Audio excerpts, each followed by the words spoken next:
views expressed and the opinions given by the individual host and their guests do not necessarily reflect those of Para X, its affiliates, or its sponsors.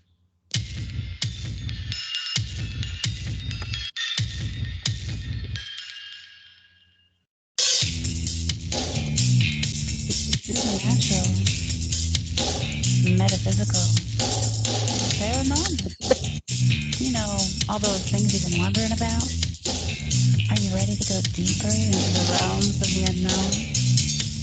I hope you've got your walking shoes on, because life is an adventure, and this is the journey. Come on, let's go.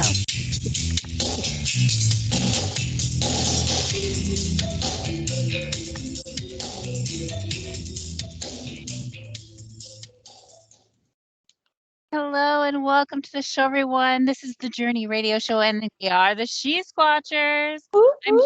I'm Jen Cruz, your host, and I've got my fellow teammates on the line. I've got Jenna Grover.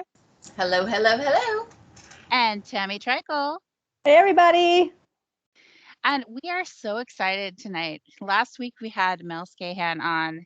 Well, I guess we had him on for a few weeks, but he said, Jen, you've got to meet my friend HollyAnna, and he's connected me with her, and I am so excited that she was able to join us tonight. So we've got HollyAnna CougarTracks DeCoteau Littlebull with us tonight, and I'm gonna bring her right on. Hey, are you there? Hi, how you doing, everybody? Good. Thank you for joining us tonight. This is a little bit different for us because a lot of times we'll have Bigfoot researchers on the show, people who have somehow or another become interested in Bigfoot and just wanted to know more and shared part of that journey with us. But you are not a Bigfoot researcher, you're a Bigfoot protector. What does that mean? Can you tell us about you and your background a little bit?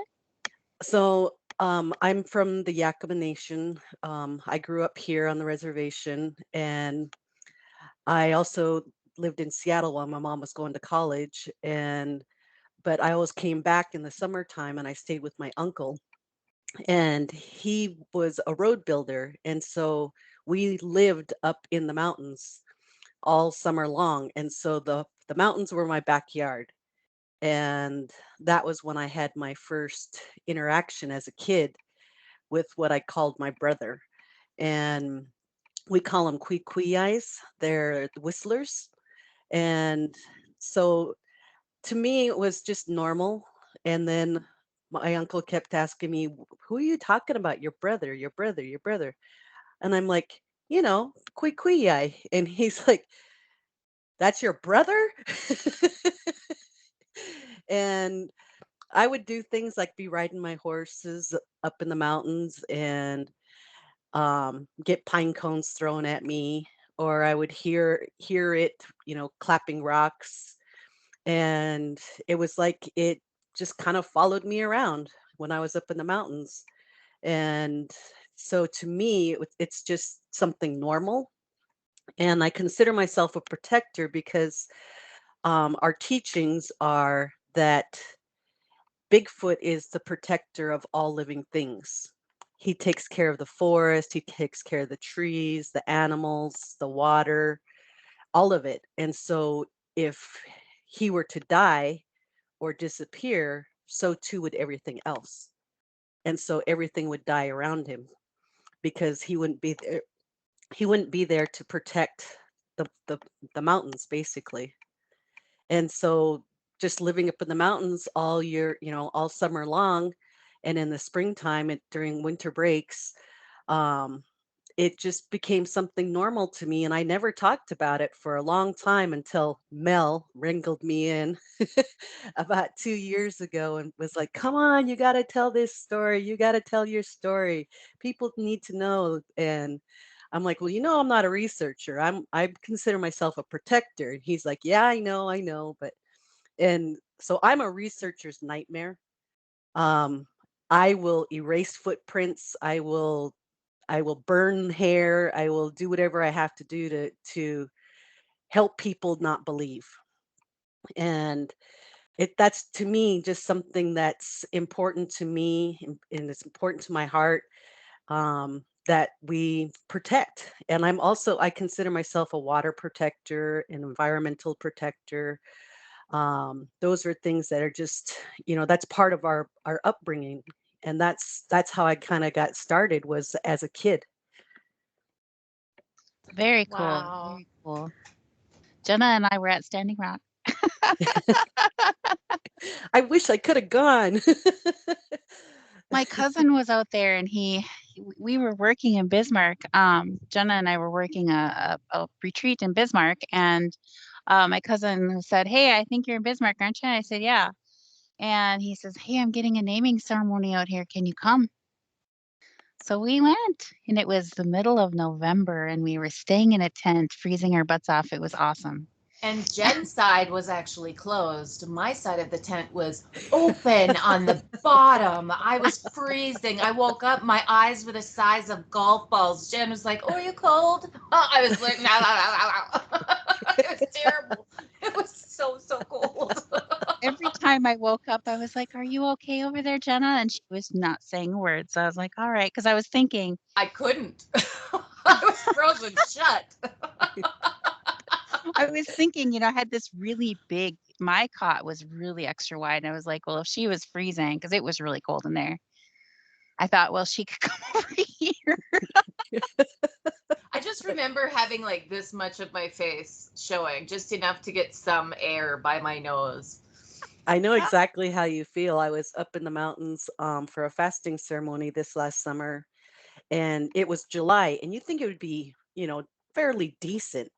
Yeah. Nope. I woke up, my bedding was all frozen over because I was sleeping in the back of the truck, Oh. and I had this tarp over me, but my body was creating heat, and it caused moisture inside my inside my area.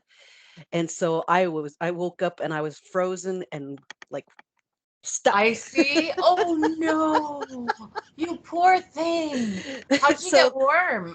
So the next night, well, I slept on the moose hide the first night, but the second night I put the moose hide over me, but it was so heavy I couldn't move. I was just like stuck. It was just stuck underneath there. And it was funny because I woke up and I saw these elk antlers go by, and then I saw this head, and I'm like, I'm not a moose. And it kind of jumped and it ran off. And then the next night, a bear came walking through with her cub right through the middle of camp, and it stood up and it was like sniffing, and I'm like, I'm not a moose, and it got scared and it ran off. I'm gonna use that next time. I'm not a moose. And that was one of the incidents. When I got back, I called Mel and I was like, "Mel, there was one right in our camp." And he's like, "What?" I said, "I think it was the moose hide." Because an elk came by, bear came by, and then that third night we had Kui stop by and visit, and we could hear him. And then on the last night, I had let some of the guys know from like Fish and Game and from fire management, let them know where I was fasting at, because if there were a case of fire. And so for safety, somebody had to know where I was. And so I woke up and we thought we heard a horn in the distance. And so my nephew goes, "Did you hear that?" And I'm like, "Yeah." I said, "It almost sounded kind of like a horn or a siren." And so I told him, "Well, honk the horn once." So he honked the horn once. And then we heard it move. And then it was over, like instead of being over here, it was over here. And we heard it again. And I'm like, I don't think that's a siren. It just doesn't sound quite right. And so he honked the horn twice. And then we heard this tree go, "Poof." And I was like, "Oh, it's my brother." Whoops. Oh, wow. Well, when you were younger, oh, I'm sorry, go on. Go ahead. No, go ahead. Oh, I was just going to say, when you were younger and you did meet him, and you basically had a relationship with your brother, how were you at the same age level, or was he an older male, younger male? I never really saw him, and so I'm kind of thinking maybe it was younger because I mean, it'd throw pine cones at me, and it would clap rocks, and I could sense it was following me, and then but I never saw him actually. And when I was 13, I think I was 12 or 13, I was up in the mountains with my uncle, and I I'm into horseback riding, and at the time I was Right. really into, and I don't know if you know what it is, but the Omak suicide race. So they have this race down this hill. It's a really steep hill, and they ride, and then at the bottom there's a river, and then they have to swim across the river and then race into the rodeo arena. And so we taught a lot of horses, and so I was doing my own suicide race. And I was teaching my horse to jump over logs, and I went to jump over this log, and the hind legs kicked the log, and these hornets came out of the ground. And me and my horse got stung up. I got knocked off the horse because I couldn't see. And I must have got knocked out because I woke up and I was in the truck, and I was like, and I was having problems breathing. So my uncle drove down the mountains really fast and got me to the hospital, and they gave me, epinephrine and stuff and took care of me. And I was like, how come I'm covered in mud? I smell like an elk. And those elk wallows, those mud holes. And he didn't say anything. And for years, and that was like when I was 12, I think I was 12. And up until I was 18, he kept telling me, I didn't put you in the truck. I kept telling you, you call him your brother. Your brother came and got us because he was up the road, maybe a mile, 2 miles. And he said these big boulders started falling out of the sky, and it was hitting the heavy equipment. And then my uncle said, let's take a break. We're he's mad. Let's get out of here. So they went back to camp, and that's when they found me. And so my uncle told me, I didn't I didn't carry you to the truck. You were in the truck when I got there. And he goes, and your horse was missing. And but when we got back up to camp, my horse was tied to a tree. And so and my uncle told me all the way until he passed away that it was my brother who took me to the truck and dunked me in mud. Well, I suppose mud actually isn't that supposed to absorb some of the poisons? Yeah. Okay, as it dries, yeah. Oh, wow. Makes so much sense. I remember my elder was telling me about the bears and how they would make medicated Band-Aids with mud. Yeah. Yeah, and they would dig up the roots of different, medicinal plants, and they would put them in the mud and scratch them to get all the oils out and mix up the mud, and then they'd lay their injury into that mud, and then that would become hard like a Band-Aid, a medicated Band-Aid. Yeah. Because when I got to the hospital, I had lichen wrapped around one of my hands, and it was just covered in mud, and the doctor was like, what did you do? And the nurses are trying to pull it off of me, and it was crazy. I was just like, and after that, he was always playing jokes on me or picking on me like a little sister. And um, my mom and I were avid cross country skiers. And one year I went up there, and it was, I don't know, maybe I was 16 or so. And I was um, back country, cross country skiing up on the closed part of the reservation. And I'm skiing along like that. And I've got my headphones on, and I didn't hear anything because I had my headphones on. And next thing I know, I got hit in the back of the head with a snowball. And I was looking around like, who the heck did that? Because I was thinking maybe one of my brothers or my uncles were up hunting and were trying to get my attention or something. So I took my headphones off, and I was like, kind of looking around, and I was calling out and nobody answered me. So I put my headphones back on. I started skiing again. I got hit again. And so I picked up Snowball and I threw it back, and I just threw it into the trees. And I don't know if I hit anything or if I hit a tree or anything, but and then another snowball came flying back out at me. And I was like, "You knock it off. You're just picking on me."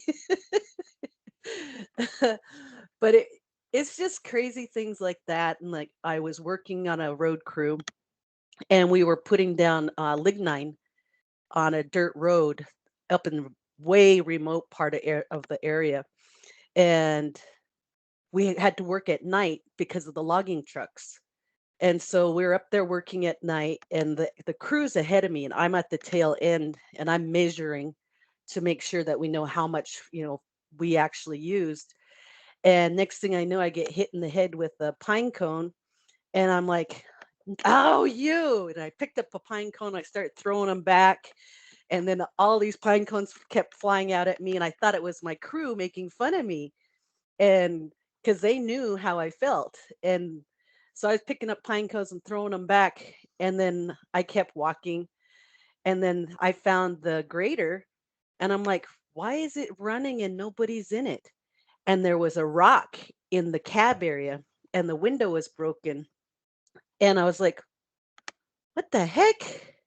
So I turned the engine off, and I took the keys because I didn't want anybody to steal it, and so I'm walking along, and I find the water truck, it's not a water truck, but it sprays the lignine on the ground. And it was parked, and the door was open, and nobody's in there. And I'm like, "Where did they go?"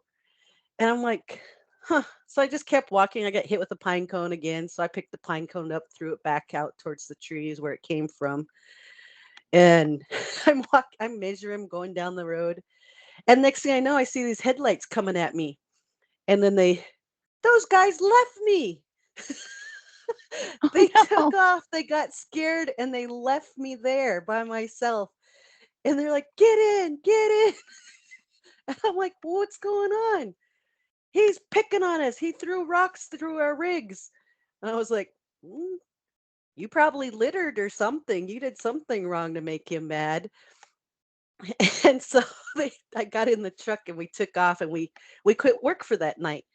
And then we went back to work the next night, and just me and two others showed up. The other ones, they quit. They said they didn't want to work no more. So it scared them that bad that they literally quit. Yeah, they Wow. quit their job. Because of the And pine cones? no, they got rocks thrown at them. I got Oh, pine cones thrown rocks. at Oh, okay. I forget. I'm sure that your brother wouldn't be throwing rocks at you. That would be a very mean brother. So, Yeah. yeah, I'm glad you got the pine cones. Did anybody get hurt from the rocks?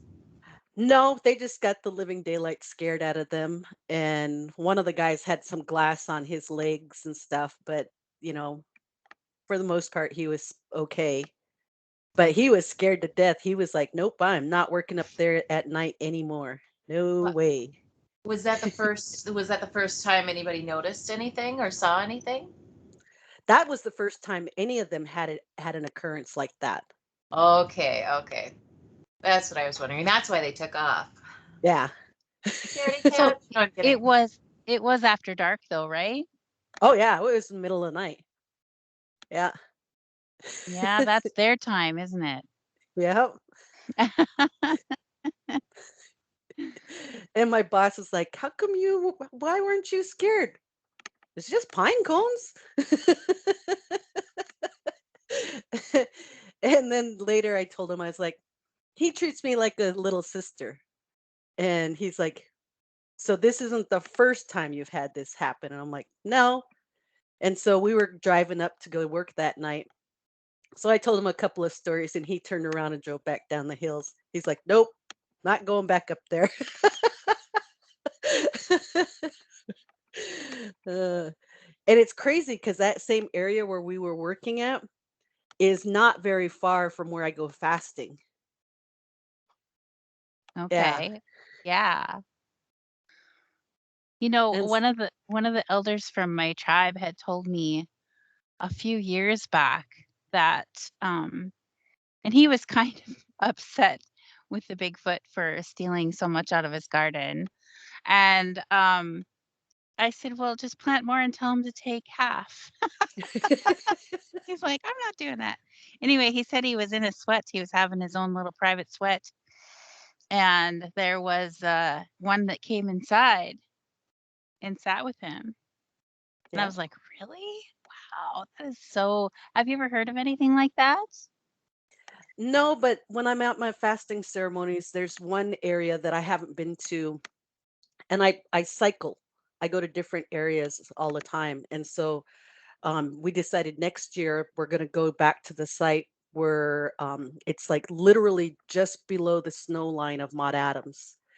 And so when I'm up there, because I fast anywhere from 3 days to I won't do a 7 day ever again. That was too much. That was too hard. Yeah, no food, no water. And so I was up there that last time when I did a 7 dayer and had him walk through my camp while I was sleeping, and woke up in the morning and I saw the prints. And so, you know me, I'm like taking my fur bow and erasing his footprints. Oh, bless you. Bless you. You're so sweet. Cover up and the tracks. Cover up the yeah, tracks. yeah. But my sister and my aunt think that because I have some sort of like affinity with him, that when I'm up there praying, that he doesn't bother me. He just like watches out for me, they think. And because my nephew, who had never had an occurrence before this last summer when we were up there, he was like, "I'm so glad we're going home tomorrow," because he was freaked out. And my niece, who had never had an occurrence like that either, so she was happy that she was sleeping when that happened, because it kind of freaked her out too. And that was their first ever occurrences. And their mom was like, "Well, I warned you, I told you, you didn't believe me." And so, yeah, they were kind of like pretty nervous after that. Did either one of them ever want to go out again with you? We haven't that we only go once a year in the summertime. We go up there. Otherwise, I fast at home every season. And Okay. so, because I'm also getting older and it's getting harder and harder to sleep on the back of that pickup. Oh, No, I I bet. bet. Yeah. Yeah, yeah. Maria used to do that out on White Shell in North Dakota. I mean, these girls know Maria, and she's mixed blood like me, and she was light. And she sat out in the sun for days, and she came back with second degree burns all over. I was like, "Girl." Yeah. But she was so committed to that. She did such a great job, and she had so many awesome experiences out there, and I was so proud of her for doing all Yeah. that. Yeah, yeah. But oh, that's fun. Oh, Fun. it's the one spot where I went where he walked through my area. Because when I go to that one's like a really sacred area. And so I make the circle extra, extra big. And then I stay in that circle. And that year, I got snowed on, hailed on, cooked, wind blown, and then thunder and lightning. I mean, I had every weather you could have possibly imagine. And the number of animals that came through my section was just unbelievable. There was mountain lion tracks through my circle. There were bears. An eagle landed in a tree near me and was just sitting there and just kind of like doing its chirping, and like it was talking. And so I got up and sang because I figured, oh, it wants me to sing for it. So um, my uncle has told me if you talk to them in the language, they can understand you. And so when they're up there, that's what I talk to them in, is our language. And I tell them I'm here for fasting. I'm not here to destroy anything. I'm trying to be part of the environment, because it's really hard if you're sitting there and you're just trying to be still and sit and pray all day long. I mean, you think you would run out of things to pray for, but once you get started, you just keep going, keep going, keep going. And then, usually like the third day and the fourth day, those are pretty hard days, because, you're getting weak because you haven't eaten, you haven't had any water. And but it's also kind of like a cleansing experience too. And I think that's why they come around like towards the end of the fasting, because in the beginning you still have all those toxins in you, and the stuff that gives you a scent, what the food you eat or whatever. And so by the third and fourth day, all of that's gone. And so I think that's why the animals come around a lot more then. Yeah, that's a beautiful thing. That's a beautiful thing. Thank you for sharing that with us. I know that's a very sacred thing. Yeah. Miigwech. Awesome, awesome. Oh, we have just a few minutes until we go to break. So do you have another little story for us? He stole my fish. So they say that you share with them and that you're fine. But I had all these fish on a stick, and I was it was trout, and I went upstream further to go check another fishing hole site that I like to fish at. And so I went up farther, and then when I came back, there was prints everywhere. And so I raced them, and then I was like, "You took all my fish." And I had like, I think 4 or 5 trout on there. I'm like, "You could have left me one." So I Oh, had to go back up further and go fishing some more, and I caught a couple more because I was catching dinner for me and my uncle. And because we liked real fish sticks. So you take the trout after you gut it and everything, you just put it on a stick and throw it and put it by the fire. That's what we call the fish sticks. Yeah, that sounds good. Yeah. Are you down for that, Jenna? Yeah. I will try. I actually love fish. It's all about the way it's prepared. I am not not the seafood, but fish is okay. Trout, Yeah. Tammy is our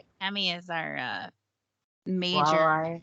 Well, she's our major camper. She goes and gets out to an island and Yeah. very I go primitive. camp. I do primitive camping.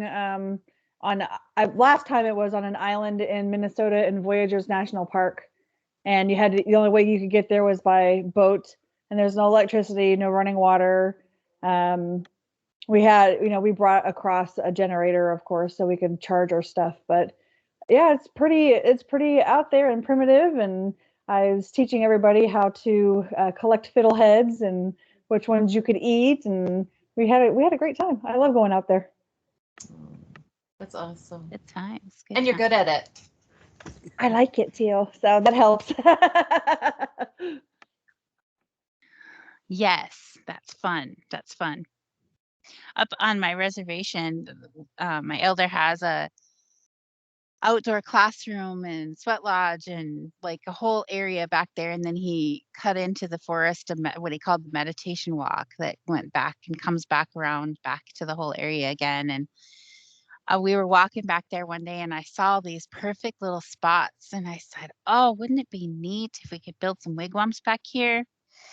And like a whole little village back here in the woods, and people could come and stay and just like experience going back in time. And he's like, 6 months later, he's like, I got an idea. We should do this.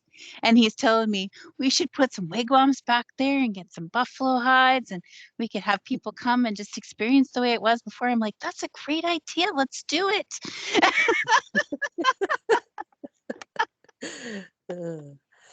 Let's do it.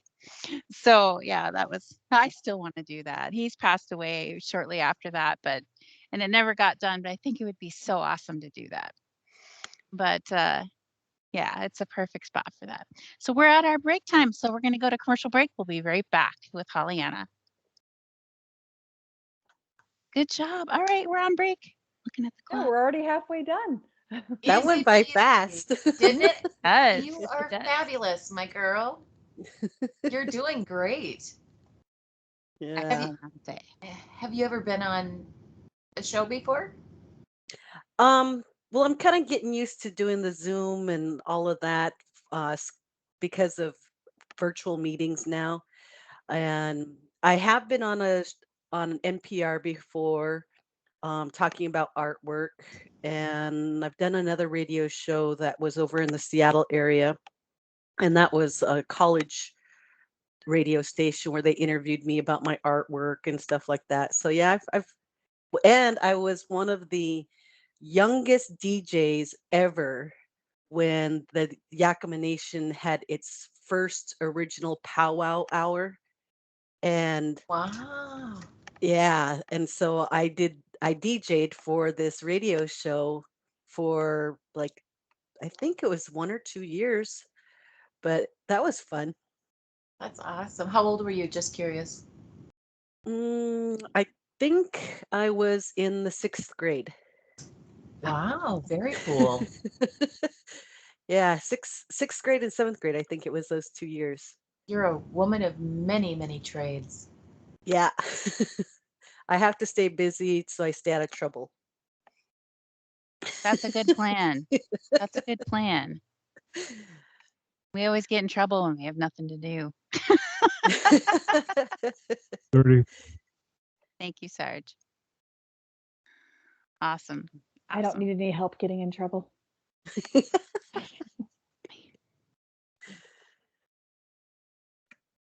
I'm a good girl now. I've always been pretty good. Me too. Well, I get bored, so I have to do something all the time. So if I'm not doing my beadwork, I'm doing my artwork. Like you can see back there. You guys will have to send me your logo, and I'll make you the water bottles that you can see back here. Welcome back to the show, everyone. This is the Journey Radio Show, and hey, we're the She-Squatchers.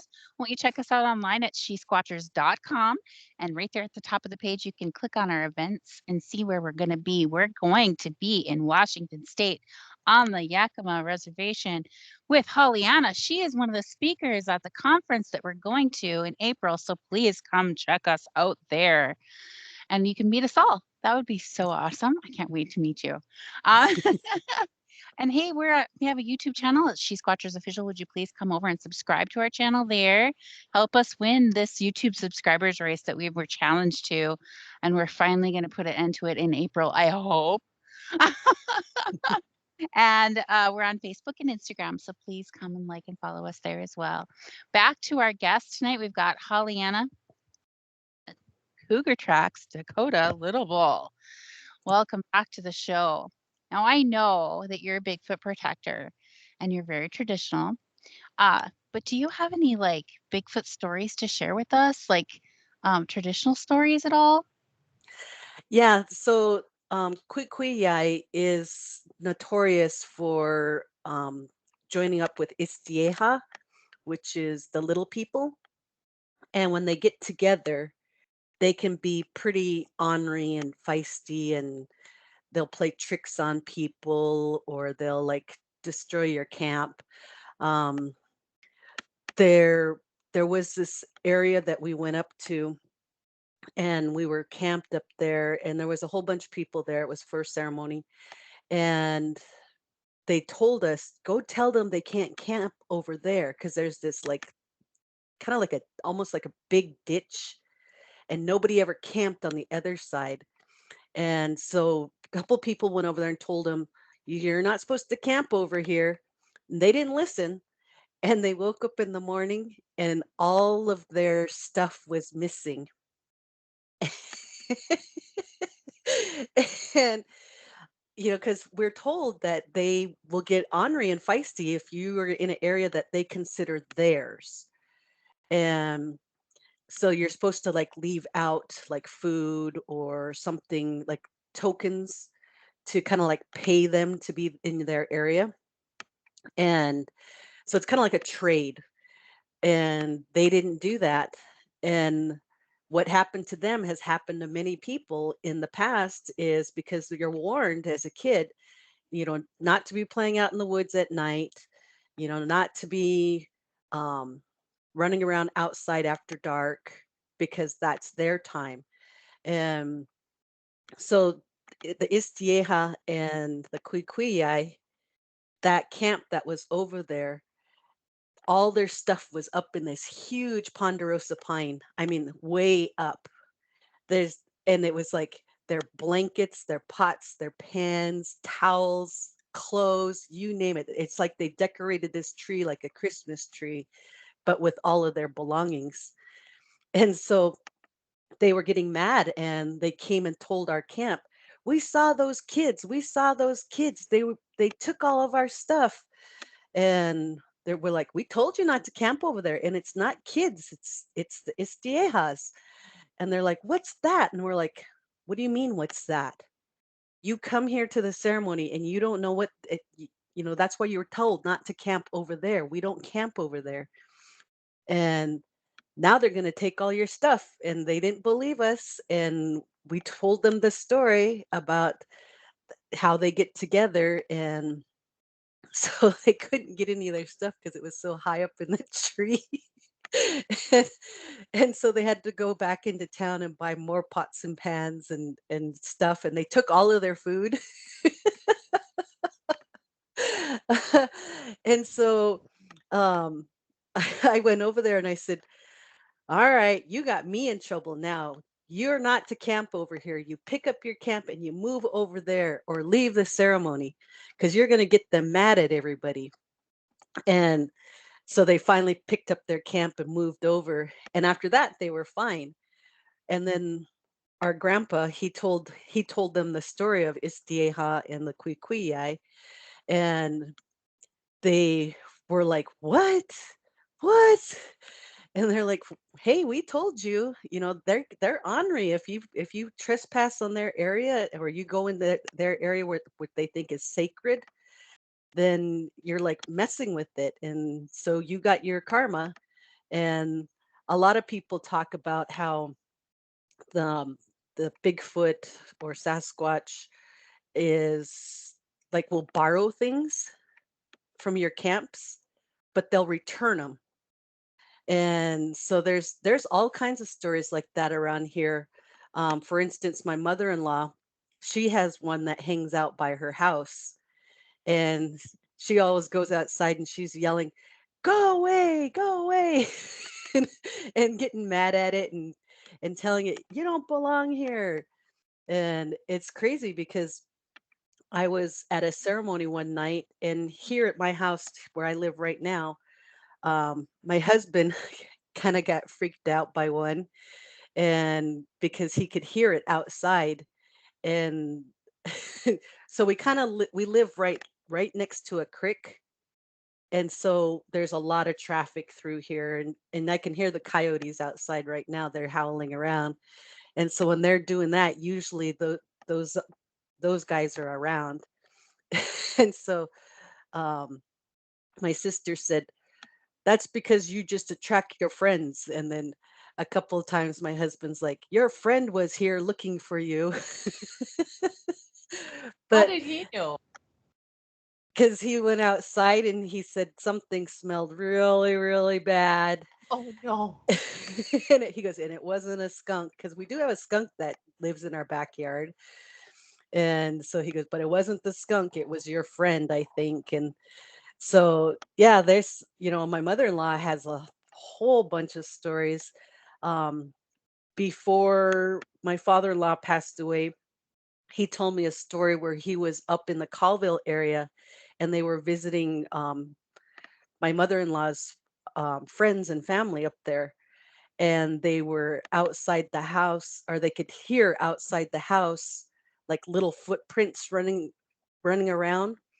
And then they could hear up high on the ceiling like a boom, boom, boom, boom. and they left the next day. They never went back up there. But there's a lot of stories up there too of the little people and the Bigfoots teaming up together to like pick on people. And yeah, it's just they're like I said, they're he's considered the protector of all animals and um, of life. And I believe that after especially having that lichen mud thing on my hand, because we use well, I do use a lot of traditional medicines still, and for all kinds of ailments and health issues and stuff. I've had cancer in the past, and so I made a medicine that helped me get through it. And so, um, but that's stuff that, he's responsible for taking care of. And so for me, that's the medicine's there because he protects it. And I know that, um, well, like the word Bigfoot comes from the First Nations people of British Columbia. I don't remember the name of their tribe. I always mispronounce it anyway. But they, um, Sasquatch, Sasquatch is how they say Sasquatch. And so that's where the word Sasquatch came from, is because people couldn't pronounce Sasquatch. And they talk about how he was he would take things from people's camps and like fishing nets and stuff like that. And um and, and then I know the coastal tribes, they have one that they believe steals children. And yeah, and that's one of the reasons why you're not supposed to play outside or too far from camp if you're in the mountains, because you're supposed to be at your camp after dark. And but they have a lot of stories about stealing children, stealing items, um, terrorizing people. And you know, I used to hear it all the time, but not so much anymore, about the thumping on the trees, because I think it's learned that people are doing that trying to attract him. And so he's doesn't I don't really hear that anymore. I haven't heard that for many, many years. Um, I know that when I used to fight fire, I was a wildland firefighter. We were on a fire, and um, one of my buddies is like, sing the song," because we got stuck. A cold front came in on us, and we don't know why the dispatcher didn't tell us there was a weather change. But luckily, we took weather every hour, and we were starting to notice the weather pattern was switching. And so we started to evacuate that area.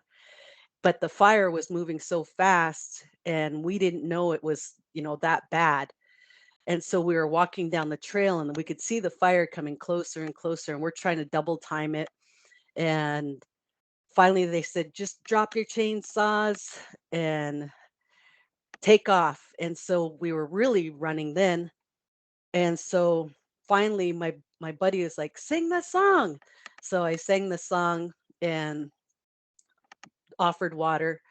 And then when I opened up my eyes after I got done singing the song for protection, my buddy is like really holding on to me. And I was just like, what's wrong with you? And I opened my eyes, and down probably, I don't know, maybe quarter mile ahead of us, he was standing there, like looking at us. And he kind of like looked this way and then looked back at us and then looked back that way. And then he took off. And I said, come on, let's go. We'll follow him. And of course, we couldn't keep up, but we saw the tracks, and he led us down this, through these trees. And then there was this big open valley. And so, our like a prairie.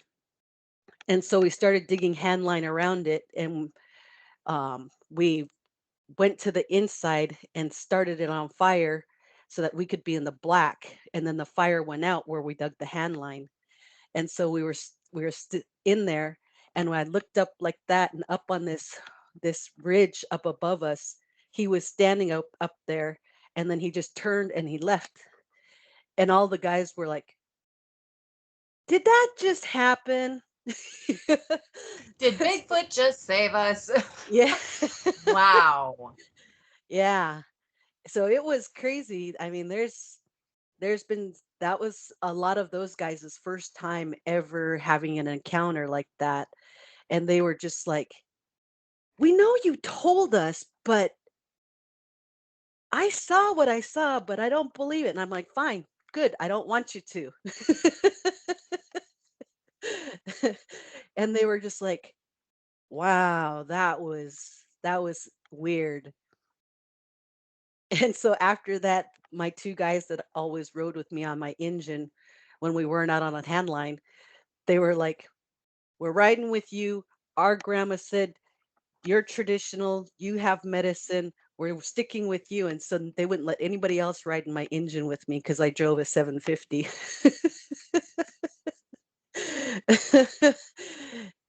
So it was crazy. And there's, I run into a lot of firefighters that I used to fight with, and they're like, we found tracks, but we erased them for you. So I've created other protectors now. And so, like when Mel and I, we first started talking, and it was because I was on duty. I'm a former police officer, and yeah, I worked in public safety for 30 years, all firefighting, police, EMT. And I was on duty one night and I got called to a bear call. And and I went to this house, which usually this woman had a really, really mean dog. And so I was always careful not to get out of the car right away because I wanted to know, okay, where's that dog? And so I went and knocked on the door, and I stepped back down the steps, and she opened the door, and when I looked in the door, I could see the dog cowering under the kitchen table. And I was like, what's wrong with the dog? That must be a big bear. And, and so she goes, it's out there. And I'm like, but where? And she goes, out there. And she's pointing to the barn. And I'm like, all right. So I grabbed my shotgun and grabbed my flashlight, and I'm walking towards the barn, and then the door flies open and it knocks me on my back, and I got knocked back a couple of feet from where I was standing. And then I recognized that smell, and I was like, oh, it's you. And so I was looking around, and I saw it was like one of those industrial brooms. And so I went over and I started sweeping up, and because other people had gotten there and they were already looking for prints, and my sergeant found one print, and Mel came by and he passed me, but then he found those guys, and because they were saying, we got a print here, we got a print here. I'm like, don't do that. And so I pulled the hair that I had found on the barn door. I pulled it off, and I lit it on fire, and I was sweeping away the footprints best I could, because then officers were coming from all different directions, and I'm like, run, run. And I'm trying to gather up everything I can as fast as I can, and destroy all his footprints the best I could. And there was just too many people there though. And then that's when I ran into Mel, and Mel and I started talking about Bigfoot then, and that was like in 2000, I think. And slowly I started talking to him more and more and more, because before then I had never really talked about it. But after that incident, you couldn't really hide it because there was like, I don't know, 7 police officers who showed up, and it was crazy. So after that, that's when he's like, you should come talk. And I'm like, nah, nah, you should come talk. No, I'm your nightmare. I'm the one who was erasing the footprints at the scene and everything. And he's like, I know.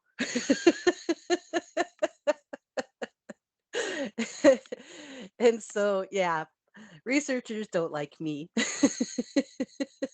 Like you? Like you? Yeah.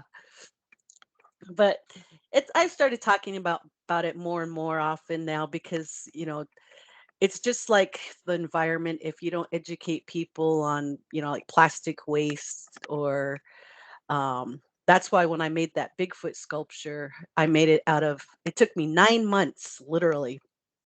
So she was my baby. And she was only supposed to be 8 feet tall when I originally planned on this sculpture. And I had 9 families and 3 businesses who donated plastic waste to me. One of the businesses was a catering business, and they saved all of their single-use plastic from like weddings and birthdays and retirement dinners and stuff like that. And so my friend, she promised to wash all of them if they would give me the plastic waste. And so I started making this Bigfoot sculpture, and it got bigger and bigger and bigger and bigger. And we lived near the airport. We lived on the other side of the airport. I live on this side of the airport now. And they always had like their war games going on because we lived near the firing center. And the helicopters would fly over our house because we were in the fly zone. And I had my headphones on, and my husband comes out and he's like tapping me on the shoulder, and he's like pointing up. Here's a military helicopter, and all these soldiers are leaning out, and they're going like this. They're taking pictures of my sculpture because it took up 14 feet is how long she ended up being. She's 14 feet tall, and her hands were like this big Wow. at least. And I made her all out of plastic waste, and to show, single-use plastic. Because as a firefighter, I knew that when you added heat to plastic, it can be toxic at a certain temperature, but it melts. And so I started making this different art from different plastic. And so this sculpture put me on the international map. Because she was in King Street Station in Seattle. King Street Station is the main railroad terminal, and they created a gallery upstairs in the train station right near where the Seahawks play. And they had, I don't know, I think 1 million viewers or something like that come through in the year-long show that they had. And so I called her Lifts the Sky because she stood like this. And it was my way of educating people that, it's a living thing too. It's not to be hunted. It's not something that you destroy because it protects the environment. And that kind of having that upcycled sculpture kind of testified to the values that we know that Bigfoot is responsible for. Yeah. I love that. I love It- that. You are so amazing. I just have to put that out there. You are so interesting, and wow, what a plethora of jobs you've had. What a life. Oh, isn't that amazing? My Yeah. mouth drops open. I'm so impressed with you. I'm in awe of you. That's pretty Thanks. awesome. And I do have a quick question for you though, just because we're talking about Bigfoot. How many Bigfoot do you think there are in the world? Well, let's say the United States. I have no No idea. clue. No clue. Because Native people, I've traveled because in my job I travel a lot, and um, well, before COVID, but I also powwow, and so I'd meet other tribes from different nations, and I like when I wear this, my beaded Bigfoot, people notice it, and then they'll be like, "Hey, we have this in our area, and this is what we call it."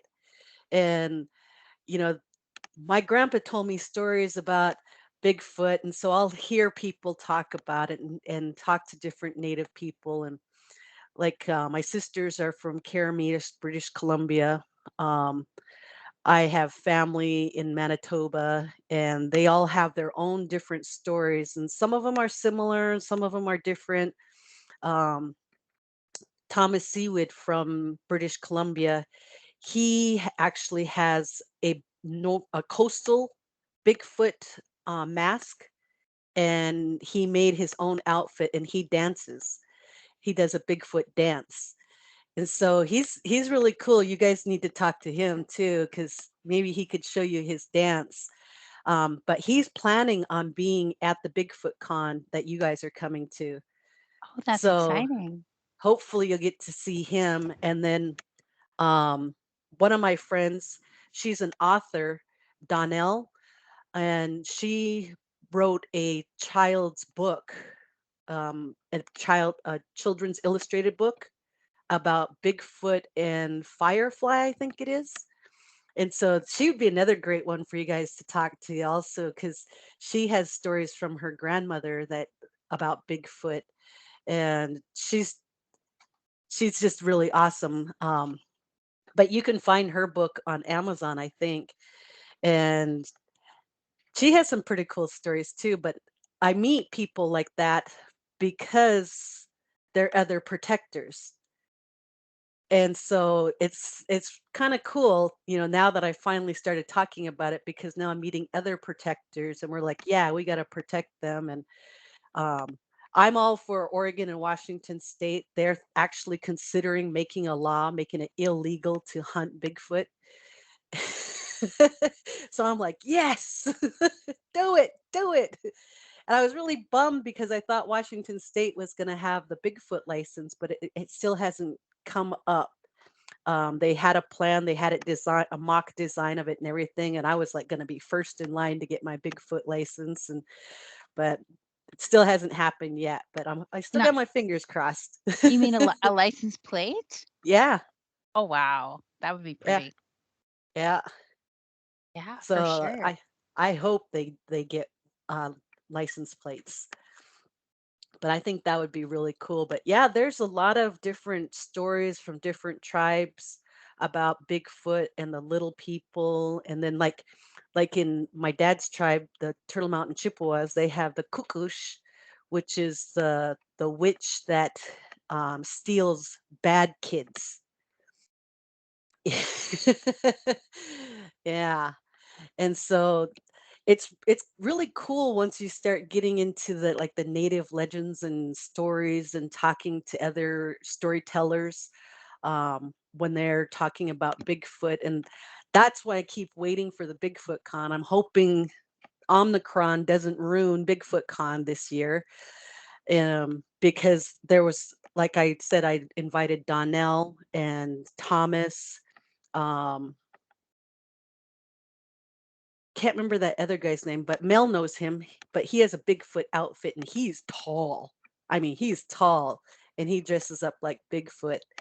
Um, but just the number of people, especially in the native culture, who have their Bigfoot stories or little people stories.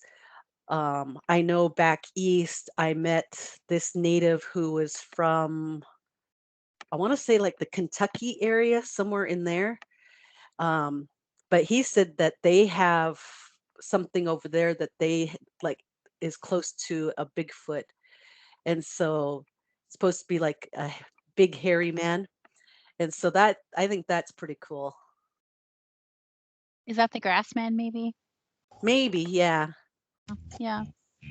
Well, I can't believe it's the end of the show already. Thank you for coming on. Do you want to share your email address so they can contact you? Yeah. If you want to get a hold of me, CougarTracks@gmail.com. CougarTracks.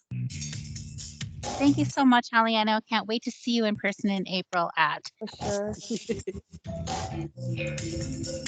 Thank Come on, you. thanks for tuning in.